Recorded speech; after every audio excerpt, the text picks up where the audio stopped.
Now, scammers have stepped up their attack on unsuspecting Aussies, fleecing victims tens of thousands of dollars in just one day. But if you think you won't get caught out, think again.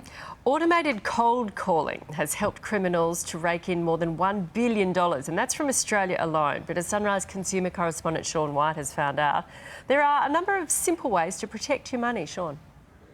Morning, guys. A big call from authorities to be extra careful with scammers who are now using mobile technology to convince people to hand over their cash.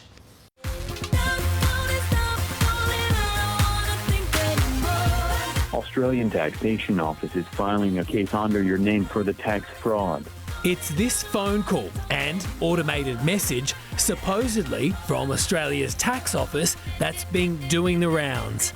The investigation team of our department is investigating you and your family. It threatens recipients with fines and legal action unless they cough up thousands of dollars in unpaid taxes. It's an elaborate con, and every day it's sucking in unsuspecting Aussies. More than 50% of scams last year were actually automated telephone scams, and one targeting people claiming to be from the Australian tax office cost Australians over $1 million alone. For the scammers behind the scheme, it's a cost-effective trick. These crooks make tens of thousands of calls a day using the recorded message. It's not just the ATO being impersonated, but other government agencies like the NBN Co. And it's targeting those who can least afford it. Really exploiting our most vulnerable who get taken advantage by what scammers are saying. Brendan Hopper heads up cybersecurity at the Commonwealth Bank.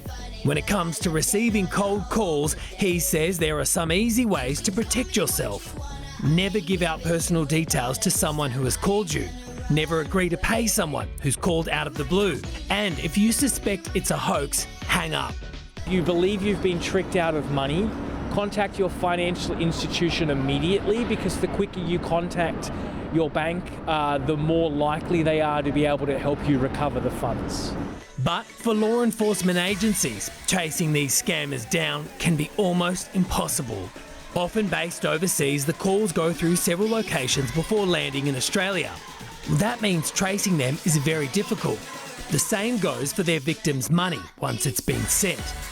Consumer groups are now pushing for the e-payments code, which governs electronic payments, to be strengthened to give consumers recourse to reclaim their cash if they have been duped. We think the e-payments code, which is currently being reviewed by the Australian Securities and Investments Commission, could be much stronger. In the meantime, your best bet is to not engage with cold callers.